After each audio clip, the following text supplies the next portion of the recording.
Next movie on our list is Mel Gibson and Julia Roberts in Conspiracy Theory. Take it away, Jude. All right, sir. 1997 Conspiracy Theory, rated R, with a runtime of 2 hours, 15 minutes, which is 2 hours and 15 minutes too long. This had a budget of $75 million. Vader, what do you think this brought into the box? Mel Gibson, Julia Roberts. Is that the one we're talking about? Mm-hmm. What was the budget? $75 million. Can I buy a verb or a vowel? Million. By a verb. Buy a verb. A whole verb? You want a whole verb? I'd like I don't think you can afford one, buddy. I'd like an adverb, please. Fox. $112 million. Okay, Alex. These two are pretty big actors. I'm gonna say it made. No, it didn't make that much money. $85 million. $136.9 million. Respectable. I win. Yeah, that's fine. Cool. Speedboat King over here. Well, he does love the motorboat. I've got a lot of motorboats. He rides two at a time, one leg on each. That's right. Like Van Damme. Yeah, He's like doing skis. splits like Van Damme Yeah. in his motorboats. Yeah, he's got a couple of seahorses in front of him, just fucking leading the way. Come on. Synopsis, let's go. Conspiracy theory. In an attempt to show the world stalking ain't so bad, Mel Gibson watches Julia Roberts' nightly cardio routine through binoculars and even goes so far as to stalk the radio station she's listening to while she runs. Not in a creepy matching her lips to the lyrics way, though, more like in an adorable sing-along way. She's just too good to be true, and he can't keep his eyes off of her. So it's a real treat when she's caught in the crossfire of one of his crazy conspiracy theories that turns out to be spot on. You know what they say, even a broken clock is right twice a day. Jerry gets picked up and thrown in the back of a spook wagon for questioning when he gets too vocal about something. Picard gives him some brain gravy and tapes his eyes wide open, and weirdly, Crazy Jerry gets even crazier and loses his cool. He escapes, taking Charles Xavier's nose with him, and spends the rest of the movie trying to figure out which one of his theories is the one that got Professor X's feathers all ruffled. And being so charming that not even his DEFCON level 1 crazy can persuade Julia Roberts to not fall in love with him. Please discuss. I hate this fucking movie. Really? What? Why do you? No, don't get tape. Stop it. Why are they whispering? They're whispering to each other. Anyway, this movie, I mean, okay, I will agree this movie's way too long. They spent way too much time. Yeah, about 2 hours and 15 minutes. No, I'd say probably 30 minutes could have been cut, and they could have sped this up a little bit, made it a little bit more action-oriented, because there's a lot of really cool things to it. Picard's the bad guy. That's freaking dope. I love that stuff. In 1997, was that cool? Sure. He was still Picard. Yeah. Was he? Yeah. He was Sir Patrick Stewart. Sir Patrick Stewart. Respect where respect is deserved. Whatever. Before he lost his mind. Well, The only thing I like about this movie is the term brain gravy. brain gravy.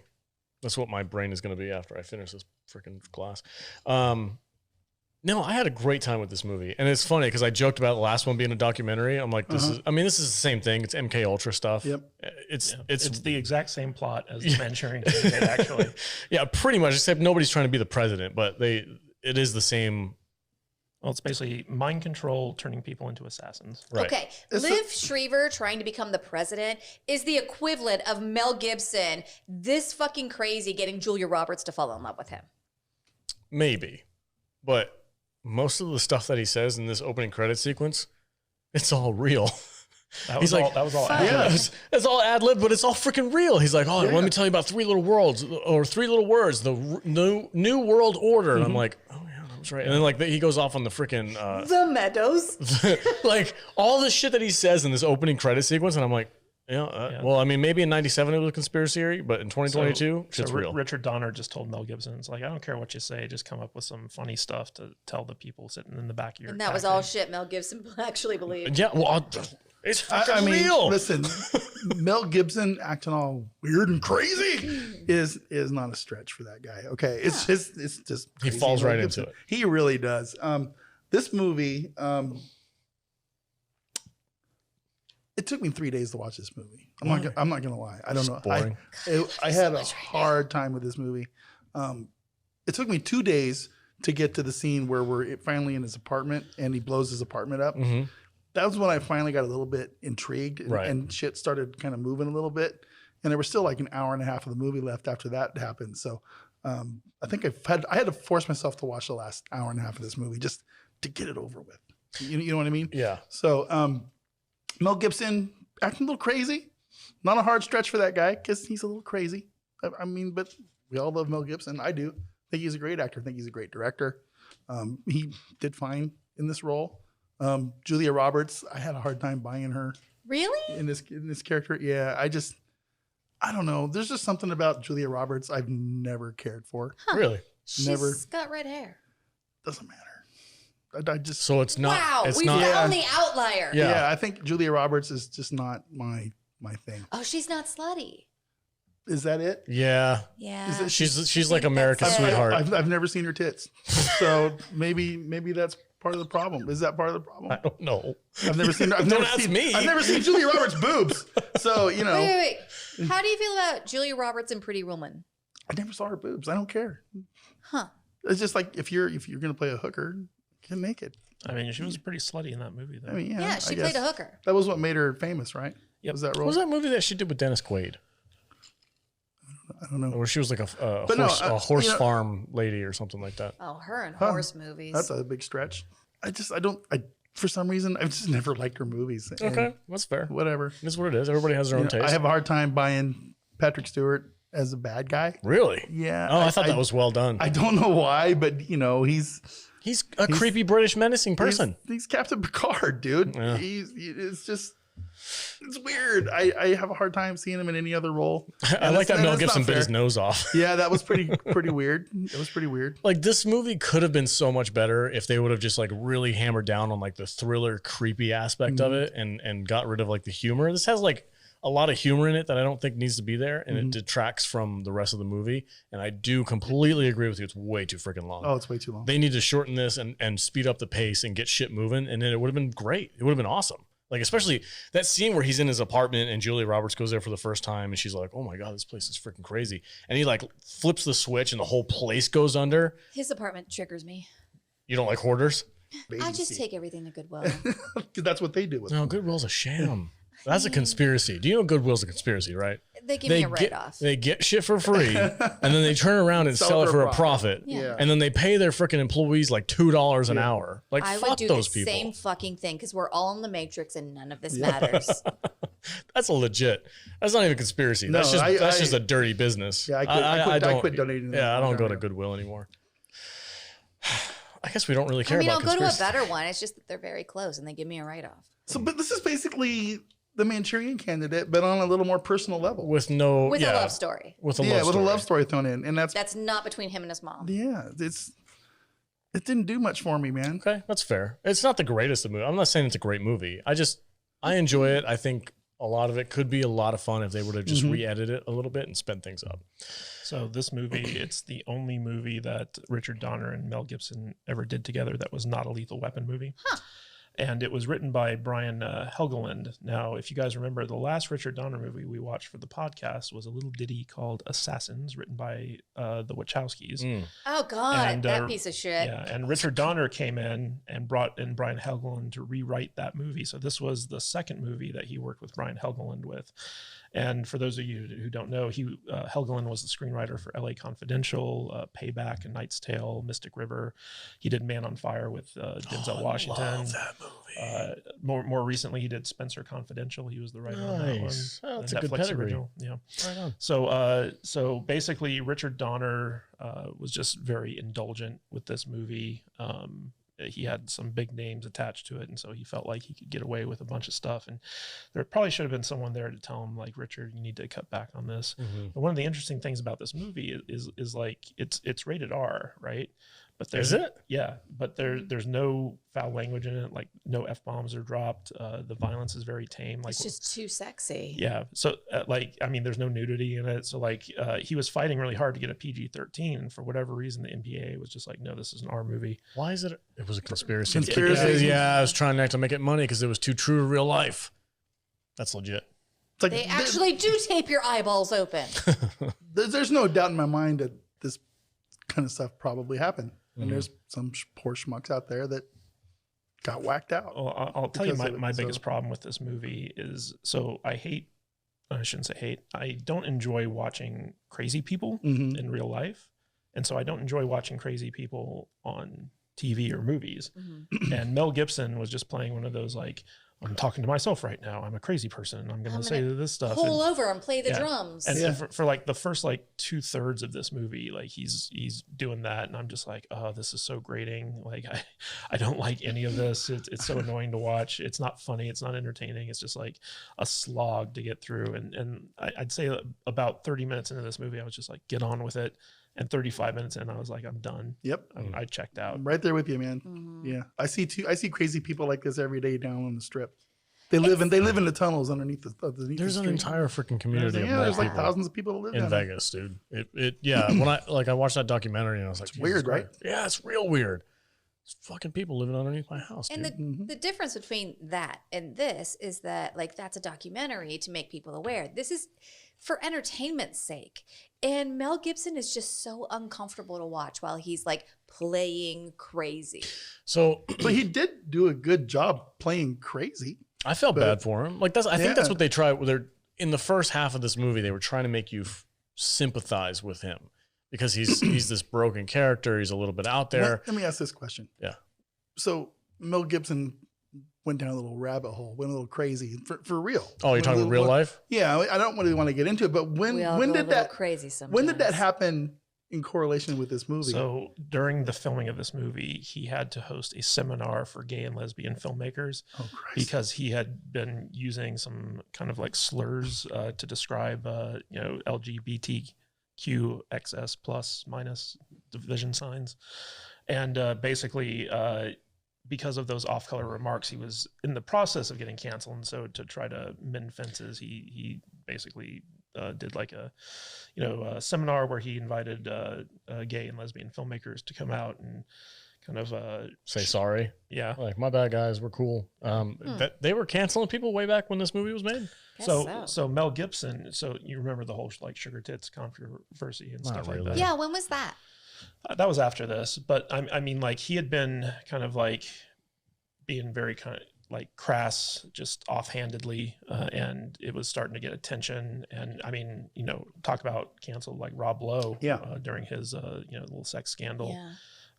He was basically getting canceled. Like there were variations of being canceled back then, but Mel Gibson, he was kind of at the height of his career at this point, and so he wasn't in danger of getting hurt, but he had to basically kind of like do something to mend fences. Yeah, come out and make the fans think Little that public you service. are not actually this guy. Mm. The sugar tits thing, that was around the time that he made that Jesus movie, right? Yeah, that was afterwards. Jesus. That's a great movie, by the way. Well, most of his movies are really Yeah. freaking good. Like Apocalypse. he's a Have you really watched good- Apocalypse Now? Or not Apocalypse Now? Apocalypto.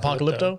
No, I haven't. I haven't watched either one of those. We gotta watch. Can we do a Mel Gibson week? Sure. Let's do a Mel Gibson Sure. week.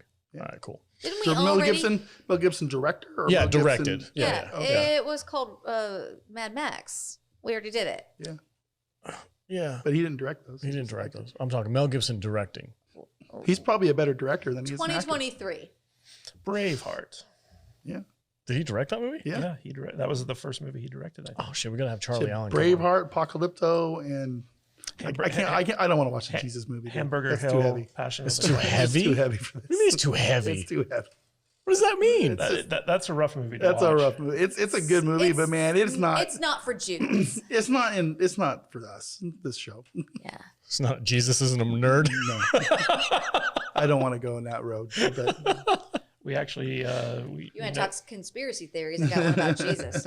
we actually know the producer of the upcoming sequel to that movie, The Resurrection. So That's right. Yeah. They're making a JCU movie verse. Who's Jesus in Christ the movie. house? JC. JCU. It's the Jesus Christ universe. oh god, God, that's just called Catholicism. That's true. that's Oh. also just called the universe. You want to go down a conspiracy rabbit hole? Friggin', let's talk about the Vatican for a I minute. don't. Come on, bro. Let's do it. Let's do it. You and Tom can do that show. All right. I guess let's do final thoughts. For me, again, I enjoy this movie because of its conspiracy nature. I think it's probably more accurate than we give it credit for. I do agree the love story between Julia Roberts and Mel Gibson is a little stretched, a little weird here for a minute, especially when she went down into her. Should have been instant restraining order. She's like, I'm so into this mole person. Well, I think she felt bad for him, but they didn't really put that across. Also, the plot of this movie is basically like her father was like a big time judge, and he got murdered, and so like she's been investigating the death of her father.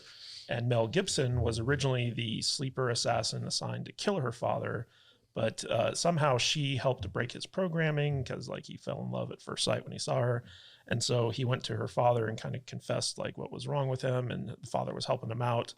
And when the father was murdered by a different sleeper assassin, Mel Gibson kind of like blocked it out and was suffering from memory loss, but he was committed to protecting Julia Roberts from all this other stuff.